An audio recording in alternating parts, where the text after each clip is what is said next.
بسم الله الرحمن الرحيم.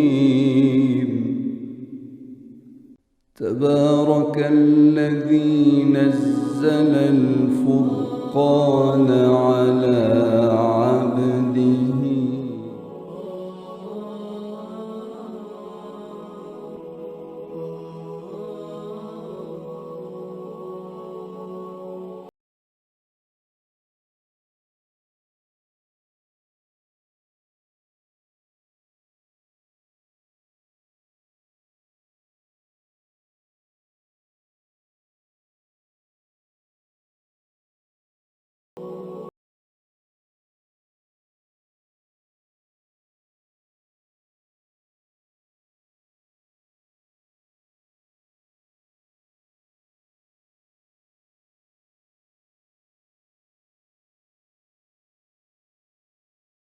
ولا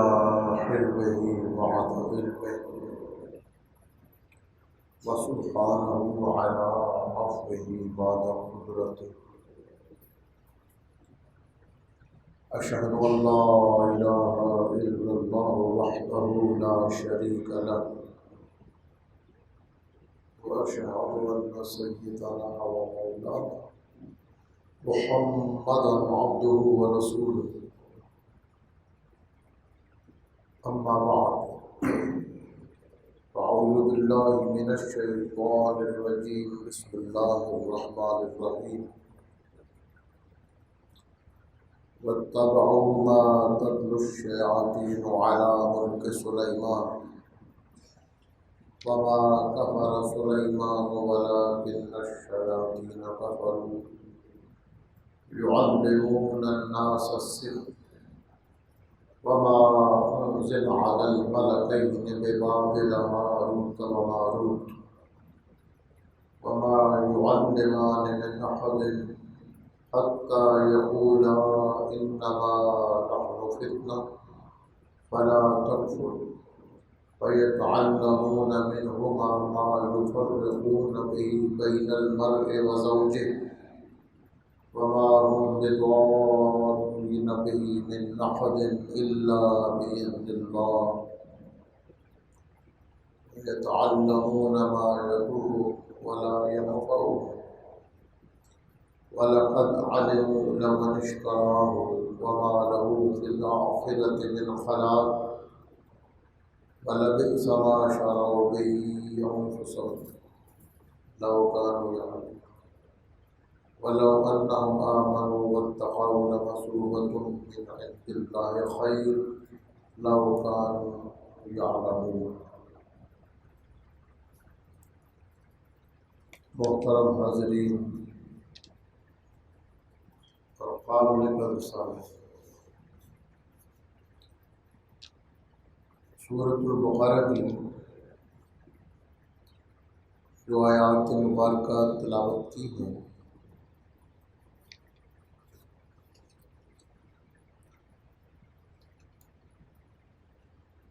ان میں اللہ رب العزت نے یہود کی ایک اور شناعت، ایک اور خرابی کا ذکر کیا ہے۔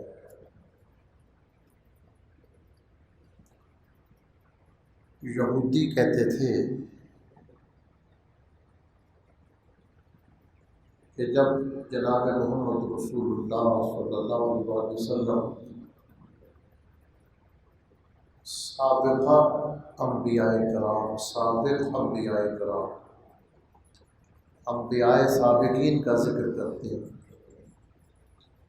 اپنے سے پہلے نبیوں کا ذکر کرتے ہیں، تو وہ حضرت سلیمان علیہ السلام کا ذکر کیوں کرتے ہیں؟ یہود کہتے تھے کہ حضرت سلیمان علیہ السلام جادوگر تھے اور انہوں نے اپنے جادو کے علم کے زور پر جنات کو اور پریوں کو اور ہواؤں کو مسخر کیا ہوا تھا، قابو کیا ہوا تھا۔ سلیمان علیہ السلام کی حکومت جنات پر بھی تھی، انسانوں پر بھی تھی، ہوا بھی آپ کے حکومت کے زیر اثر تھی، ماتحت تھی،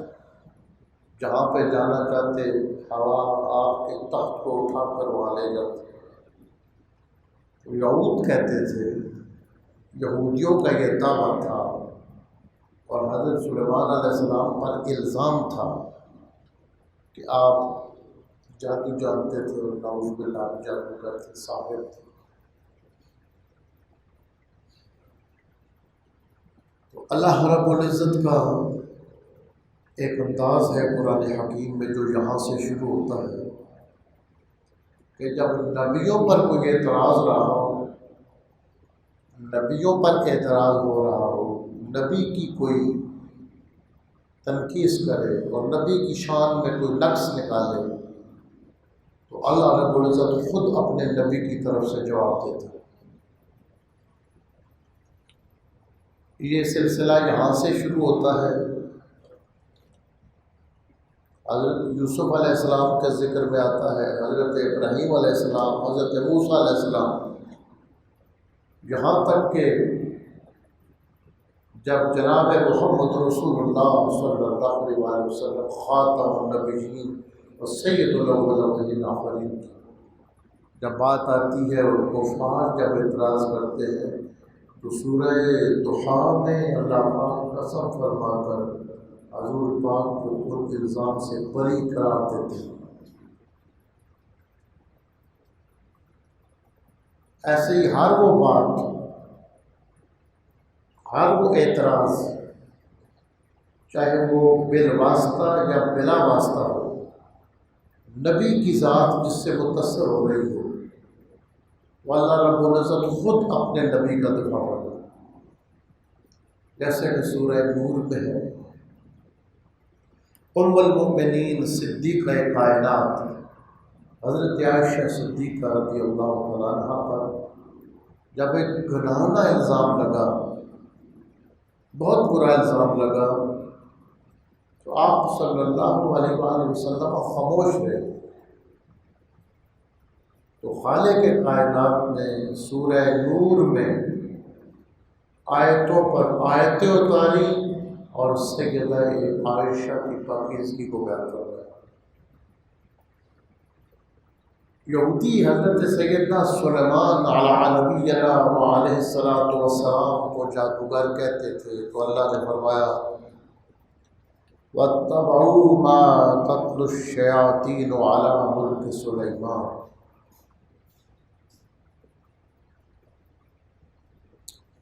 اور انہوں نے جادو کے کفریہ کلمات کی پیروی کی جس کو سلیمان علیہ السلام کے دور حکومت میں شیاطین پڑھا کرتے تھے۔ وَمَا كَفَرَ سُلَيْمَانُ، اللہ پاک فرماتے ہیں اور سلیمان علیہ السلام نے کفر نہیں کیا۔ جادو کرنا یا کسی پر کروانا یہ کفر کے معنی میں آتا ہے، عملی طور پر یہ کفر ہوتا ہے۔ تو فرمایا وما کفر سلیمان، یہ سلیمان علیہ السلام کو جادوگر کہنے والوں، سلیمان علیہ السلام نے کفر نہیں کیا، وَلَٰكِنَّ الشَّيَاطِينَ كَفَرُوا، لیکن یہ کفر شیطانوں نے کیا۔ يُعَلِّمُونَ النَّاسَ السِّحْرَ، وہ لوگوں کو جادو سکھاتے تھے۔ وَمَا أُنزِلَ عَلَى الْمَلَكَيْنِ بِبَابِلَ هَارُوتَ وَمَارُوتَ وَاتَّبَعُوا مَا تَتْلُو الشَّيَاطِينُ، یہ اس پر عطف ہو رہا ہے، اور انہوں نے پیروی کی اس کی جو دو فرشتوں پر نازل کیا گیا شہر بابل میں، ہاروت اور ماروت۔ وما يعلمان من احد حتى يقولا انما نحن فتنہ، اور وہ فرشتے جب بھی کسی کو کچھ سکھانا ہوتا تو وہ سکھانے سے پہلے کہتے تھے انما نحن فتنہ، کہ ہم تمہارے لیے آزمائش ہیں، فلا تکفر، تم کفر نہ کرو، فَيَتَعَلَّمُونَ مِنْهُمَا مَا يُفَرِّقُونَ بِهِ بَيْنَ الْمَرْءِ وَزَوْجِهِ۔ ایک امتحان تھا، ایک علم ان کو دیا گیا اور ساتھ بتایا گیا کہ یہ سوچنا تمہارے لیے امتحان ہے، تمہارے لیے آزمائش ہے۔ فَيَتَعَلَّمُونَ مِنْهُمَا، تو وہ ان فرشتوں سے وہ چیز سیکھتے تھے مَا يُفَرِّقُونَ بِهِ بَيْنَ الْمَرْءِ وَزَوْجِهِ، ایسی چیز سیکھتے تھے جس کے ذریعے وہ میاں اور بیوی میں جدائی ڈال دیتے تھے۔ وہ جادو کے ایسے کلمات سیکھتے تھے جس میں وہ خاندانوں میں جدائیاں ڈالتے تھے، لڑائیاں پیدا کر دیتے تھے۔ وما هم بضارين به من احد الا باذن اللہ، اور اللہ کی اجازت کے بغیر، اس کے اذن کے بغیر وہ کسی کو جادو کے ذریعے کوئی نقصان نہیں پہنچا سکتے۔ وَيَتَعَلَّمُونَ مَا يَضُرُّهُمْ وَلَا يَنفَعُهُمْ، اور وہ چیز سیکھتے تھے جو ان کو نقصان پہنچانے والی ہوتی تھی، نفع دینے والی نہیں ہوتی تھی۔ وَلَقَدْ عَلِمُوا لَمَنِ اشْتَرَاهُ، بے شک وہ خوب جانتے تھے جس نے یہ سودا کیا اور یہ جادو خریدا، مَا لَهُ فِي الْآخِرَةِ مِنْ خَلَاقٍ، آخرت میں سے اس کا کوئی حصہ نہیں۔ وَلَبِئْسَ مَا شَرَوْا بِهِ أَنفُسَهُمْ، کتنی بری چیز تھی جس کے بدلے انہوں نے اپنے آپ کو بیچ ڈالا۔ لَوْ كَانُوا يَعْلَمُونَ، کاش وہ علم رکھتے،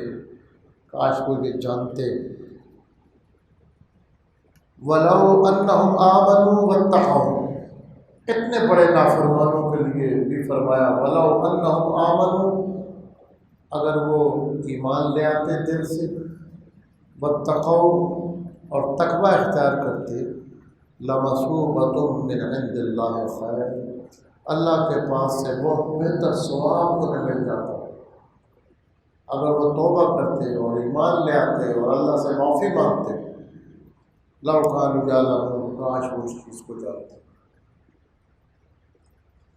حضرت سیدنا سلیمان علیہ السلام کو اللہ تعالیٰ نے جو تصرف عطا فرمایا، جو حکومت عطا فرمائی،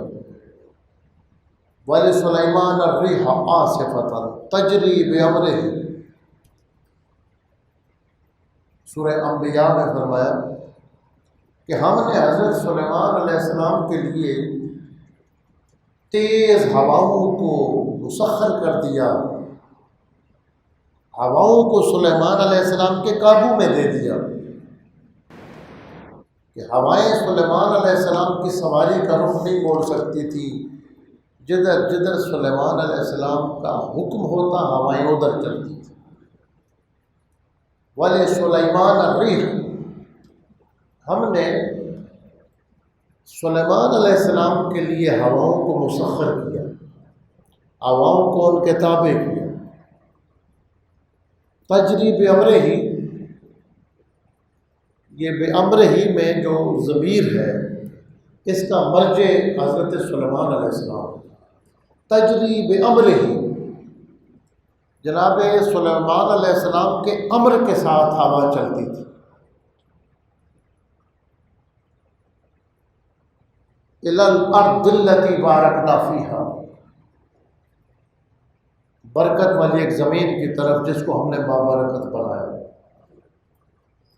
تو حضرت سلیمان علیہ السلام کا جو تصرف تھا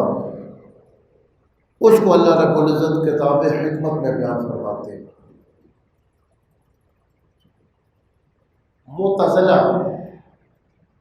اور اہل سنت کے درمیان اس مسئلہ میں ایک اختلاف ہے،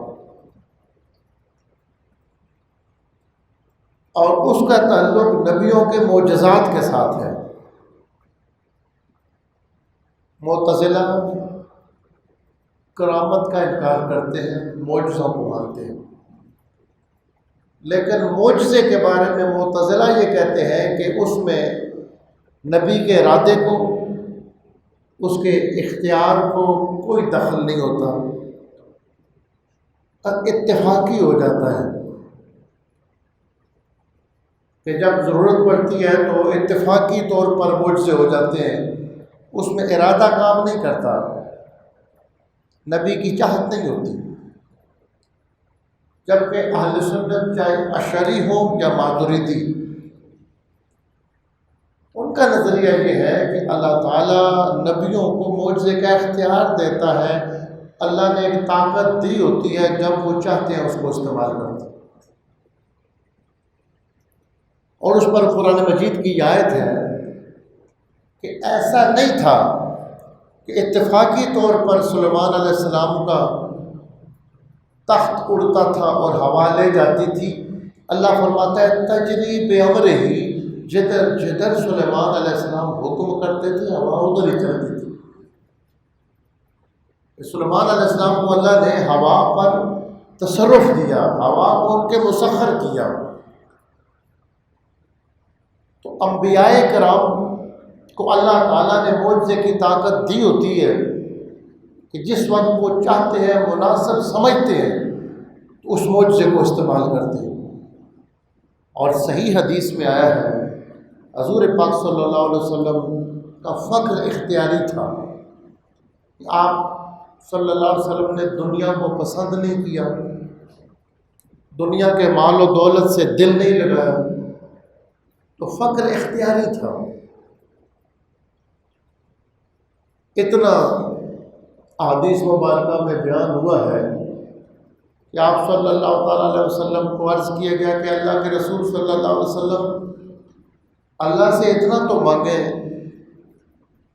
کہ گھر میں چولہا جلے، کئی دنوں تک، مہینوں تک گھر میں آگ نہیں جلتی تھی۔ حضرت انس رضی اللہ تعالیٰ عنہ فرماتے ہیں کہ آپ صلی اللہ علیہ وسلم سحری کے وقت مجھے حکم دیتے، میں کھجوریں پیش کرتا، آپ وہ کھجوریں تناول فرماتے اور پانی کے گھونٹ پی لیتے تھے۔ تو آپ صلی اللہ علیہ وسلم دنیا سے دوری تھی، تو عرض کیا گیا کہ آپ اللہ سے اتنا تو مانگیں کہ 2 وقت کا کھانا پورا ہو جائے۔ تو آپ نے فرمایا لاؤ شیخ کو لسانت مائل جلال و صاحب، فرمایا اگر میری مرضی ہو تو میں جدھر جدھر چلوں میرے ساتھ یہ پہاڑ سونے کے بن کے چلے، لو شئت، اگر میں چاہوں، اگر میں چاہوں۔ اس کا مطلب ہے کہ یہ جو تصرف تھا وہ اللہ تعالیٰ نے آپ کو دیا ہوا تھا۔ جیسا کہ قرآن حکیم میں اللہ تعالیٰ نے سیدہ مریم کی کرامت کا ذکر کیا، حضرت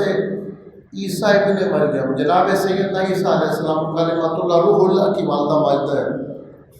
ان کو اللہ نے یہ تصرف دیا تھا، ان کو اللہ تعالیٰ نے ایک طاقت دے دی، ان کو ایک اذن دے دیا، حزی الیک بجذع النخلہ، اے مریم جب تیری مرضی ہو، جب تجھے بھوک لگے تو اس کھجور کو اپنی طرف ہلاؤ، تازہ پھل تو پڑ گریں گے، تو ساکت علیہ کے رطبا جنیا۔ تو حضرت مریم کو اللہ تعالیٰ نے یہ تصرف دیا کہ جس وقت آپ چاہیں، اتفاقی نہیں ہوتا تھا بلکہ تصرف دے دیا گیا کہ آپ جب چاہیں کھجور کو ہلائیں، تو چاہے کھجور خشک ہو، موسم کوئی بھی ہو، تازہ کھجور کے دانے گریں۔ انبیاء کو جو معجزہ ہے اس کا اختیار دیا جاتا ہے، اور پھر انبیاء کے جو غلام ہوتے ہیں ان کو اللہ تعالیٰ کرامت کا اختیار دیتے ہیں۔ تو حضرت سلیمان علیہ السلام کو اللہ نے بڑی شان عطا فرمائی۔ تو مدینہ شریف کے یہودی کہتے تھے کہ سلیمان علیہ السلام جادوگر تھے، انہوں نے کوئی علم ان کے پاس تھا جس سے جن بھی قابو کیے ہوئے تھے اور ہوائیں بھی ان کا حکم مانتی تھیں۔ تو اللہ نے فرمایا کہ وَاتَّبَعُوا مَا تَتْلُو الشَّيَاطِينُ عَلَىٰ مُلْكِ سُلَيْمَانَ وَمَا كَفَرَ سُلَيْمَانُ، سلیمان نے کوئی کفر نہیں کیا، کوئی جادو کا کام نہیں کیا، وَلَٰكِنَّ الشَّيَاطِينَ كَفَرُوا، جو شیاطین تھے وہ کفر کرتے تھے۔ اللہ تعالیٰ نے جناب سلیمان علیہ السلام کی جو برات فرمائی، یعنی بندے نبی پر اعتراض کر رہے تھے اور اللہ اپنے نبی کی برات کا اظہار فرما رہا تھا۔ تو یہ پہلی آیت ہے قرآن حکیم میں، سورہ بقرہ سے شروع ہوتی ہے کہ انبیاء پہ جب کوئی بات آتی ہے تو اللہ تعالیٰ خود اپنے نبیوں کا دعویٰ فرماتا ہے، یا کسی طریقے سے بالواسطہ طریقے سے نبی پر کوئی بات آ رہی ہو، جیسا کہ ام المومنین حضرت صدیقہ کائنات سید عائشہ صدیقہ پر الزام لگا تو حضور خاموش رہے، اللہ نے سورہ نور اتار کر ام المومنین کی برات کا اعلان فرمایا، کیونکہ وہ نبی صلی اللہ علیہ وسلم سے نسبت تھی اور آپ کی نسبت سے حضور کی ذات پر اعتراض آ رہا تھا، تو اللہ نے آیتیں اتاری اور حضرت سید عائشہ کی پاکیزگی کا اعلان فرمایا۔ تو سلیمان علیہ السلام کی یہاں پھر ایک بہت طویل ایک روایت آتی ہے ہاروت اور ماروت کی اور بابل کے کنویں کی۔ ان سب روایتوں کا خلاصہ یہ ہے کہ فرشتوں نے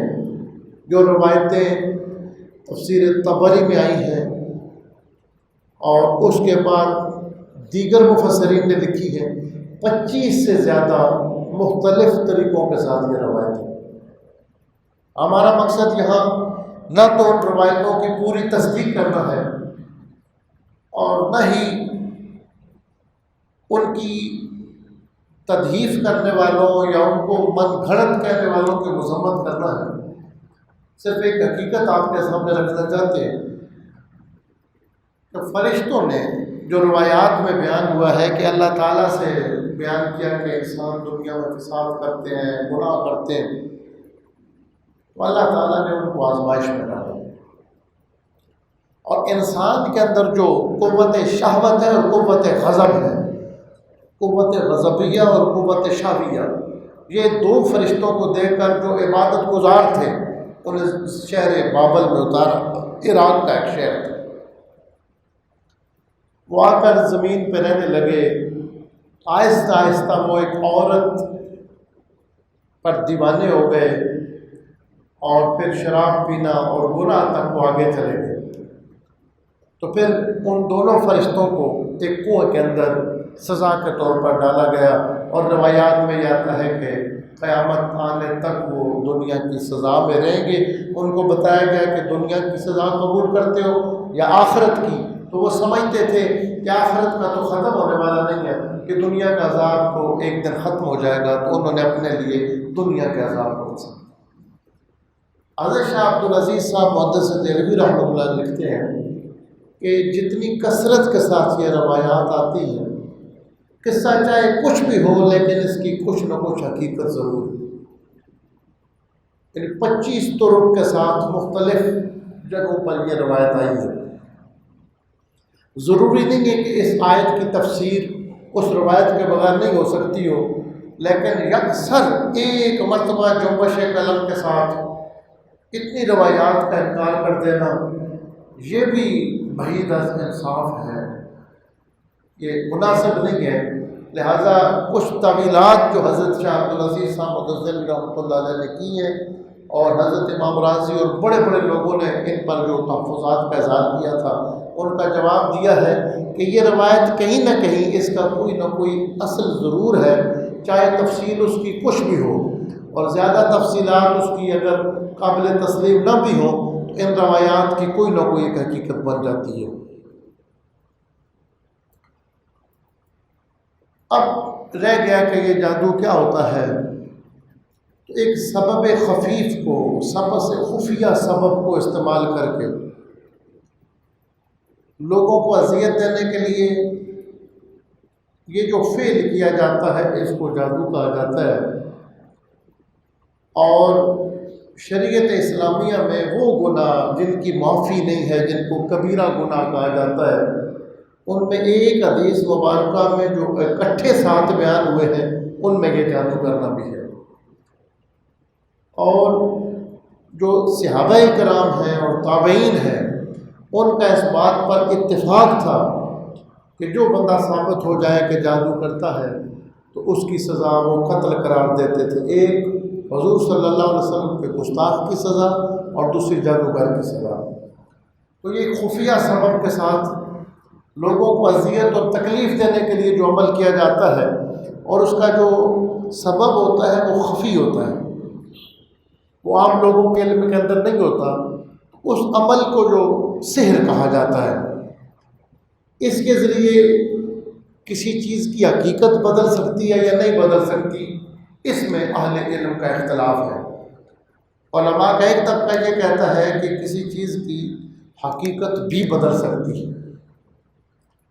اس علم کے ذریعے، لیکن جو علماء متکلمین ہیں وہ کہتے ہیں کہ جادو کے ذریعے کسی شے کی حقیقت نہیں بدل سکتی، صرف وقتی طور پر اس کی کسی صورت کو بدلا جا سکتا ہے، لیکن ہمیشہ کے لیے اس کی ماہیت نہیں تبدیل ہوتی، حقیقت چینج نہیں ہوتی۔ جو لوگ کہتے ہیں کہ حقیقت چینج ہو جاتی ہے وہ ایک روایت پیش کرتے ہیں اور وہ سند کے لحاظ سے صحیح روایت ہے۔ موطا امام مالک کے اندر یہ روایت آتی ہے، اور مشکات المصابیح میں، مشکات شریف میں یہ 2479 نمبر یہ روایت ہے کتاب الدعوات میں۔ امام مالک کی موطا میں 1839 نمبر روایت ہے، اور یہ مشکات شریف کا جو حاشیہ ہے، تحقیق ہے، مشہور سلفی عالم شیخ زبیر علی زئی صاحب وہ لکھتے ہیں کہ اسنادہ صحیح، اس روایت کی سند بالکل صحیح۔ حضرت کعب الاحبار کے تابعین میں بہت صاحب علم تھے۔ احبار ان لوگوں کو کہتے تھے جو یہود کے بڑے بڑے عالم ہوتے تھے، صاحب علم ہوتے تھے، اور جن کے پاس آسمانی کتاب کا علم ہوتا تھا ان کو حبر اور اس کی جمع احبار۔ ہماری اس امت کے اندر حضرت عبداللہ ابن عباس رضی اللہ تعالیٰ عنہ کو حبر الامہ کہا جاتا ہے، کہ جس طرح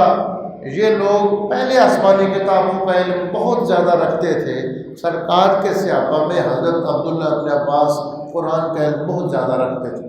ان کو ترجمان القرآن بھی کہا جاتا ہے اور حبر الامہ بھی کہا جاتا ہے، کہ ان کے لیے حضور صلی اللہ علیہ وسلم نے دعا فرمائی تھی کہ اللہ ابن عباس کو کتاب کی سمجھ عطا فرما۔ تو کعب الاحبار، احبار یہ جمع ہے، مبالغے کے طور پر ان کا علم زیادہ بیان کرنے کے لیے کہا جاتا احبار، حالانکہ وہ ایک تھے، ایک کے تو حبر کہنا چاہیے۔ جہاں مجھے ایک بات یاد آ گئی، حضرت سیدنا مجدد اسلام پیر میر علی شاہ صاحب رحمۃ اللہ سے سوال ہوا کہ حضرت نظام الدین جو تھے یہ ایک ولی تھے، تو ان کو اولیاء کیوں کہا جاتا ہے؟ وہ ایک ولی تھے، کوئی اولیاء تو نہیں تھے۔ تو فرمایا کہ ولایت کی مختلف قسمیں ہیں، اللہ نے نظام الدین اولیاء کو ولایت کی متعدد قسمیں عطا فرمائی تھی، بہت ساری ولایات عطا فرمائی تھی، اس لیے ان کو اولیاء کہا جاتا ہے۔ تو یہ کعب الاحبار جو ہے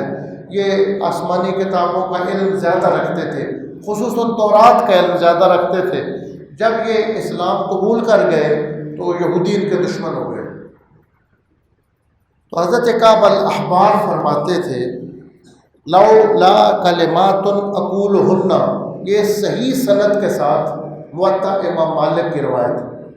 فرماتے تھے لولا کلمات اقولہن لجعلتنی یہود حمارا، کہ میں کو کچھ کلمات میں نے سیکھے ہوئے ہیں، اگر یہ کلمات میرے پاس نہ ہوتے اور میں نہ پڑھتا ہوتا لجعلتنی یہود حمارا، تو جادو کے ذریعے یہودی مجھے گدھا بنا دیتے۔ یہ جو ان کا ترجمہ ہے وہ یہ ہے، اگر میں چند کلمات نہ کہتا تو یہودی جادو کے ذریعے مجھے گدھا بنا دیں۔ تو فقیل لہو، ان سے کہا گیا کہ ہمیں بھی بتا دیں وہ کون سے کلمات ہیں جو کلمات آپ پڑھتے ہیں اور آپ جادو سے محفوظ رہتے ہیں۔ تو حضرت کعب الاحبار نے فرمایا اعوذ بوجہ اللہ العظیم الذی لیس شیء اعظم منہ، میں اس اللہ تعالیٰ کی ذات کی پناہ میں اپنے آپ کو دیتا ہوں، اس کائنات میں اس سے بڑی کوئی ذات نہیں۔ میں اپنے آپ کو اس اللہ کی پناہ میں دیتا ہوں، لیس شیء اعظم منہ، کوئی شے اس سے بڑی نہیں ہے۔ وَبِكَلِمَاتِ اللَّهِ التَّامَّاتِ اللَّاتِي لَا يُجَاوِزُهُنَّ بَرٌّ وَلَا فَاجِرٌ، اور میں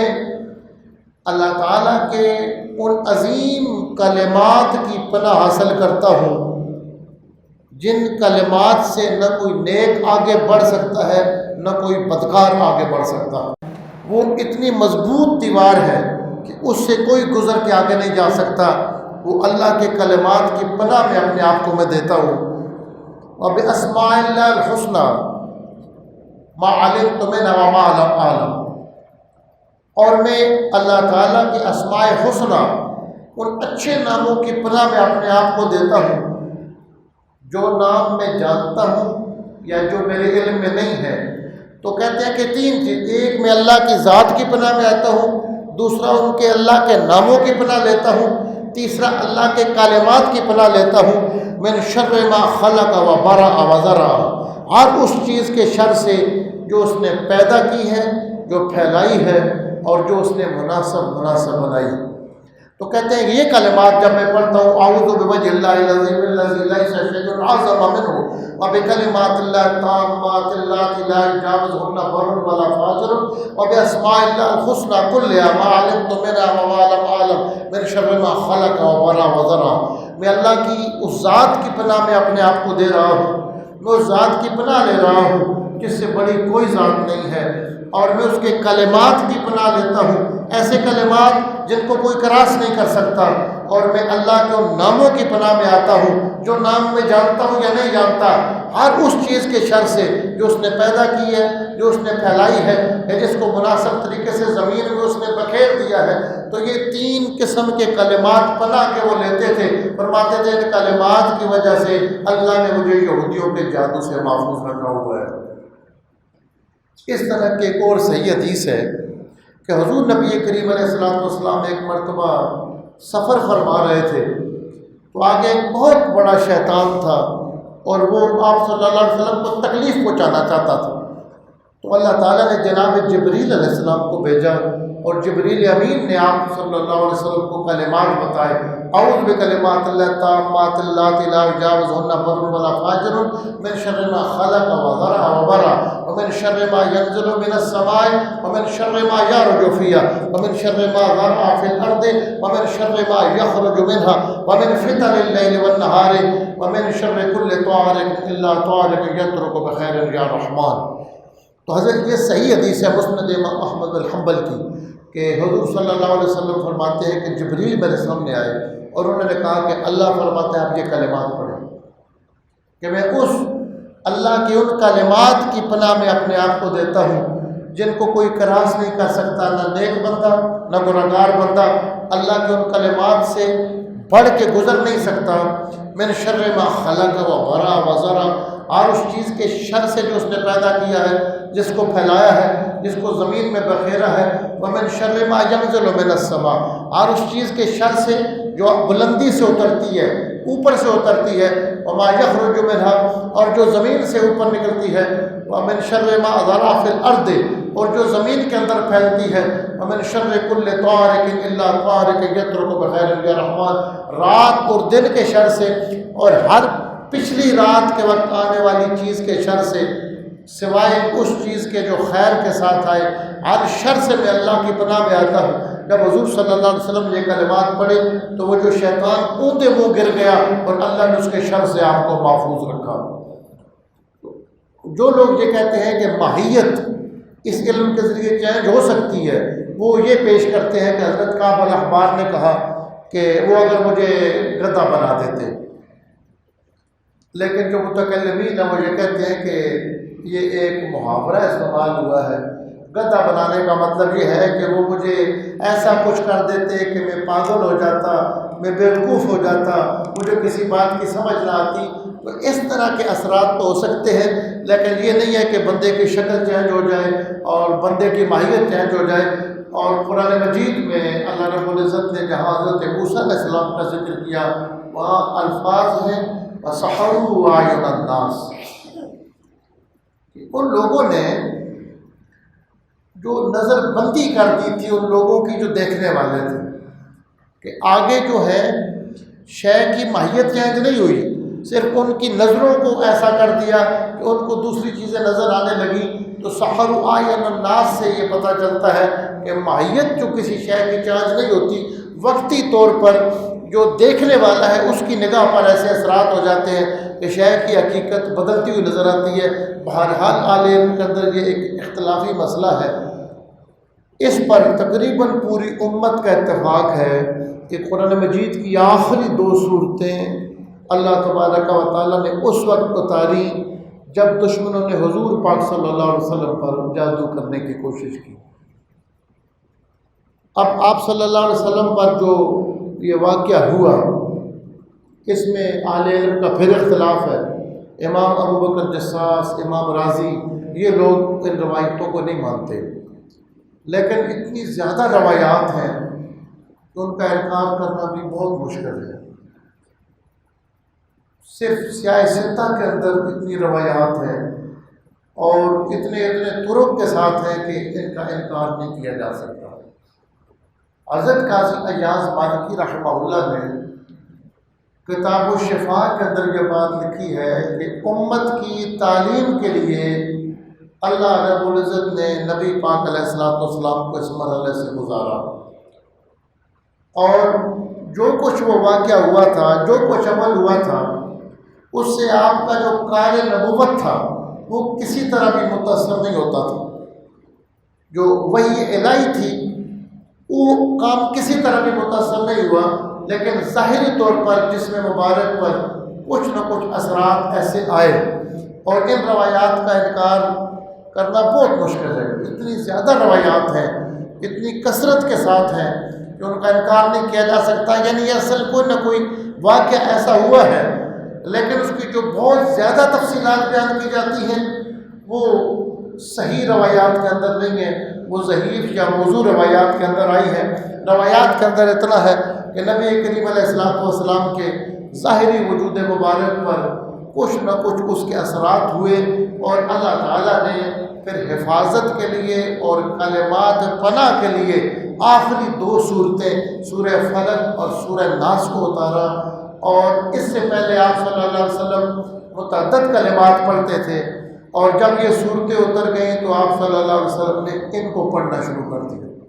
اور آپ صلی اللہ علیہ وسلم سونے سے پہلے بھی 3 مرتبہ آخری 3 صورتوں کو پڑھتے تھے۔ حدیث مبارکہ میں آیا ہے، اس کی ترتیب یہ ہے کہ پہلے آپ صلی اللہ علیہ وسلم سورہ اخلاص پڑھتے، پھر سورہ فلق اور پھر سورہ ناس، اور منہ مبارک میں جو لعاب دہن ہوتا تھا کہ تھوک مبارک ہوتا اس کو جمع کرتے رہتے تھے۔ پھر نفس کے الفاظ حدیث میں آتے ہیں، جب آپ اس طرح پھونکیں کہ پھونک بھی ساتھ جائے اور تھوڑا تھوڑا تھوک کا اثر بھی جائے، تو آپ صلی اللہ علیہ وسلم اس طرح اپنے دست مبارک پر اس کو پھونکتے تھے اور پورے جسم مبارک پہ اس کو ملتے تھے۔ پھر دوسری مرتبہ اس طرح، پہلے سورہ اخلاص، پھر فلق اور پھر ناس پڑھ کے دوسری مرتبہ ایسے کرتے تھے، پھر تیسری مرتبہ ایسے کرتے تھے، اور یہ عمل اتنا آپ نے جاری رکھا کہ جب آپ صلی اللہ علیہ وسلم دنیا سے پردہ فرمانے لگے اور دنیا سے جانے کے وہ دن تھے، آخری دنیا کے ظاہری دن تھے، تو آپ صلی اللہ علیہ وسلم اٹھ نہیں سکتے، آپ پر غلبہ حال تھا، غلبہ انوار تھا، تو آپ بستر پہ ہوتے تھے تو آپ خود پڑھتے تھے، اور ام المؤمنین سیدہ عائشہ صدیقہ کے ہاتھ مبارک پہ اس طرح پھونک دیتے تھے اور لعاب دہن پھینکتے تھے اور فرماتے تھے کہ آپ میرے پورے جسم پہ ہاتھوں کو مل دیں۔ یعنی اتنی پابندی آپ صلی اللہ تعالیٰ علیہ وسلم نے کی، اور بالکل جب آخری وقت آیا، اب ان کلمات کی برکت دیکھیں، جب بالکل آخری وقت آیا تو سیدہ عائشہ پڑھنے لگی تو آپ نے فرمایا اب پڑھائی کا وقت ختم ہو گیا ہے، میں اللہ کے پاس جانے والا ہوں۔ اللہم رفیق الاعلیٰ، یعنی اگر اس وقت بھی ان کلمات کو پڑھا جاتا یہ اپنی تاثیر دکھاتے، لیکن آپ صلی اللہ علیہ وسلم نے اجازت نہیں دی، فرمایا اب اس کو چھوڑ دو، اب میں اپنے مالک کے پاس جانے لگا۔ اللہم رفیق الاعلیٰ، آپ کے آخری الفاظ مبارکہ جو حدیث میں آئے ہیں کہ میں اس کے پاس جا رہا ہوں جس سے اعلیٰ کوئی دوست نہیں ہے، جس سے اعلیٰ کوئی رفیق نہیں ہے۔ یہ کلمات آپ نے پڑھے اور اللہ رب العزت کی بارگاہ میں آپ کی روح مبارکہ پیش ہو گئی۔ انشاءاللہ اگلے درس میں کچھ مزید اس پر چیزیں عرض کی جائیں گی۔ حدیث مبارکہ میں اس حوالے سے کافی چیزیں موجود ہیں، اس میں یہ جو عجوہ کھجور ہے اس کا ذکر بھی آتا ہے، اور پھر اسی سے متعلق جو دیگر چیزیں اس میں نظر بد آتی ہے، تو یہ بھی ایک انتہائی خطرناک چیز ہے، نظر بد۔ اس سلسلہ میں ایک حدیث مبارکہ آپ سنیں اور حدیث صحیح ہے۔ علامہ شیخ البانی نے سلسلہ حدیث صحیحہ میں لکھا ہے کہ یہ حدیث مبارکہ صحیح ہے کہ حضور صلی اللہ علیہ وسلم نے فرمایا کہ ایک تو جو وقت مقرر ہوتا ہے نا، اس وقت مقرر پہ لوگوں کو موت آتی ہے، جس کی 60 سال لکھی ہوئی ہے، وقت مقرر ہے اسے موت آ جائے گی۔ تو اس کے علاوہ بھی ہو سکتا ہے کہ وقت ابھی پورا نہ ہو، وقت سے پہلے بندہ دنیا سے چلا جائے،